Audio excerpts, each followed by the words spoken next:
I want to make sure that you are aware that you have the right to remain silent. He bought his son a gun and his son was 14 years old. I can't feel sorry for the father at all. He knew it was an investigation going on, that his son previously talked about doing some other shooting, but he still bought a gun for his son at 14. And they said he was under investigation. The FBI stopped at his house last year, but he couldn't have been under that much of an investigation if the father was purchasing guns and they weren't checking to see what's going on with the guns. Sorry for the loss of the people that died. It's sad how these kids keep going into the school shooting things up. The trauma that these families is going to have to go through is sad. But I want y'all to check this video out. This is the hearing of the son and the father making their first appearance in court. Check it out. I want to make sure that you are aware that you have the right to remain silent. You don't have to say anything at all.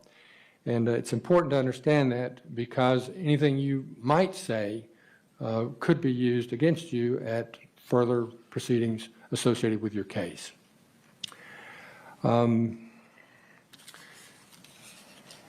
want to inform you of the charges that you currently face. In essence, you are charged with 4 counts of felony murder as outlined in the state warrants that have been issued against you. I want to make you aware that the maximum penalty for felony murder, so for each count, the maximum penalty is that you could be punishable by death, by imprisonment for life, without parole, or by imprisonment for life, with the possibility of parole. If you have any questions about these charges, then I would urge you to discuss those with your attorney. I would invite you, Mr. Harmon, to inform the court as to whether there's a request for bond at this time. At this time, Your Honor, there is not a request for bond. We will file the appropriate motions if that becomes necessary.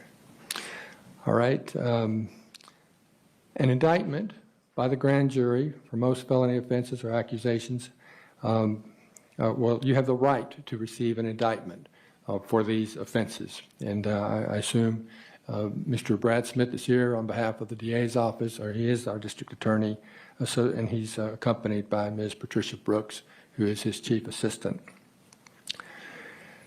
A preliminary hearing, you'll have the right also to a preliminary hearing, unless you make a bond, which of course at this point there's no bond being requested, or unless you waive such a hearing.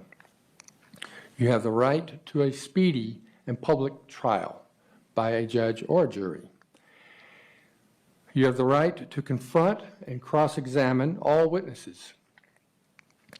You have the right to call witnesses on your own behalf and testify in your own defense if you so choose. As you sit here in this courtroom today, under the law, you are presumed innocent. Your refusal to testify at any point in any proceeding will not be used against you in determining whether you are guilty or not guilty. Counsel, let me just inquire as to whether there are any other items that the court should address before we conclude this preliminary hearing. No, Your Honor. No, Your Honor. Well, I do have one piece of information to convey to the court. There was a development yesterday afternoon that makes it necessary for our office to have alternate counsel appointed, and arrangements have already been made in that regard. I've already explained that to Mr. Gray, and alternate counsel will be appointed by the end of the day today. All right, thank you very much, Ms. Donna C. Graves. All right, then with that, this hearing is concluded, and you may escort this defendant out.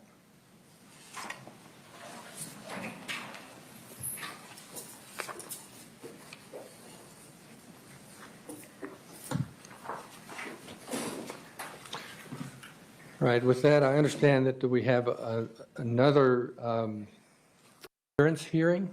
And at this hearing, I'm first going to ask you just a few questions, and then I'm going to advise you of your rights and also let you know about a preliminary hearing that's been scheduled for you. Why don't you just state your name, please? All right, pull the microphone down, please. There you go. All right, and how old are you, Mr. Gray? 54. And are you able to read and write and understand the English language without Yes, any sir. difficulty? Yes, sir. How far did you go in school? 11th grade GED. Okay. And I note that you have counsel seated with you at the table. You understand that you have the right to be represented by an attorney at all times for this and all future proceedings in your case? Yes, sir.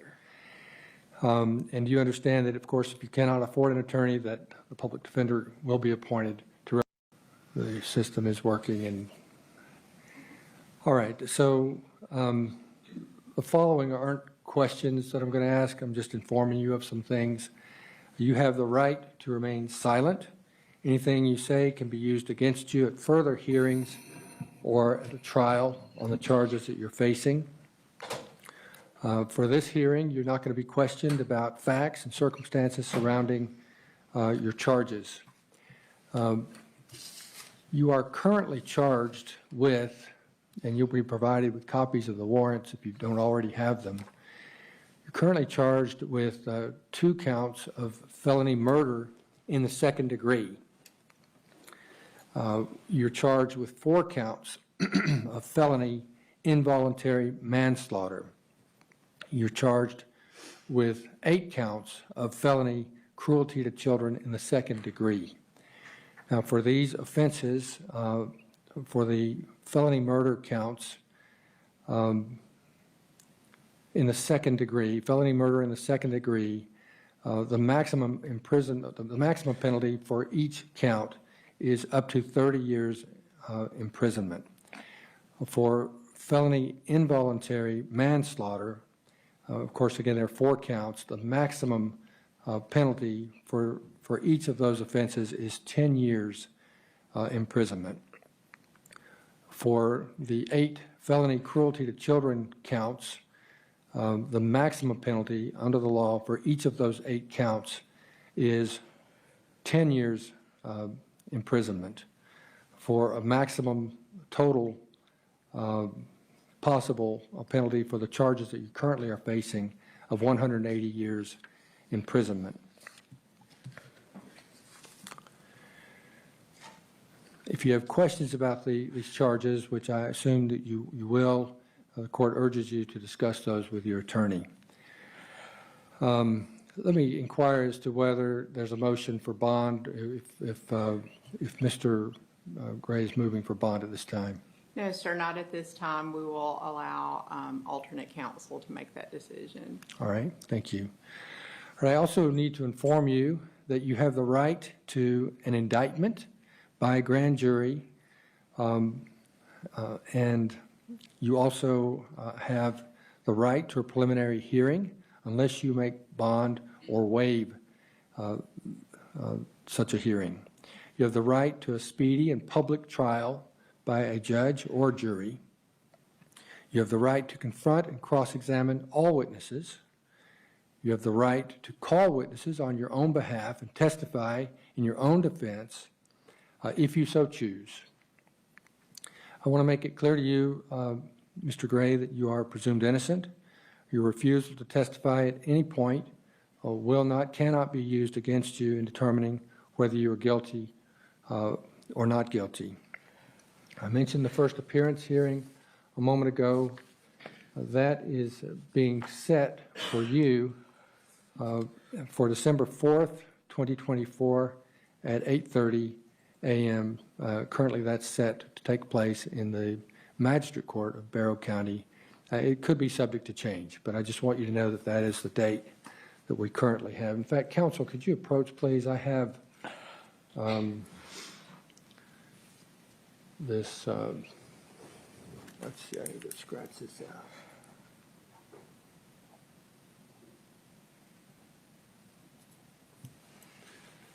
this document that discusses bond and gives the date of the preliminary hearing, and I guess I could sign that, and he can just get a copy of it. And then the warrants are attached to that. So I would like for him to sign it. Turn it over, please.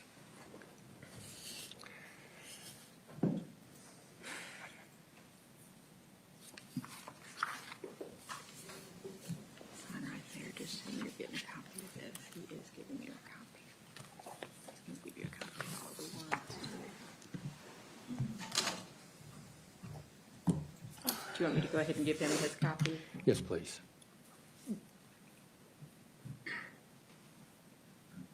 And the page continues in front of you. Just get it on that on the first one.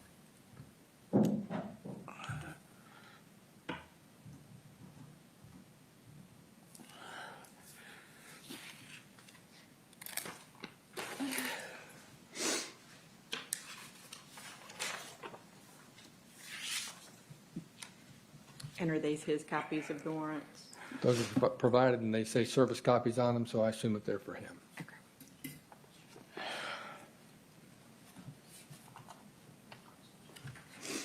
Sergeant Briscoe, do you concur with that? Is that what those copies are for? That's the detention center.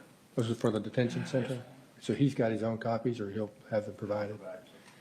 All right, so the detention center wants to hold on to those.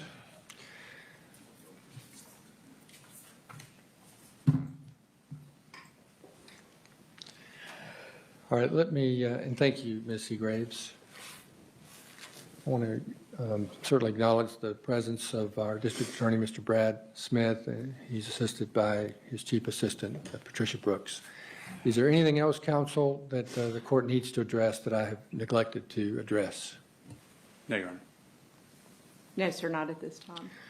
All right. I do want to thank those who are in the gallery, who have an interest and who have appeared. I appreciate the decorum that has been maintained throughout this proceeding, or both of these proceedings today.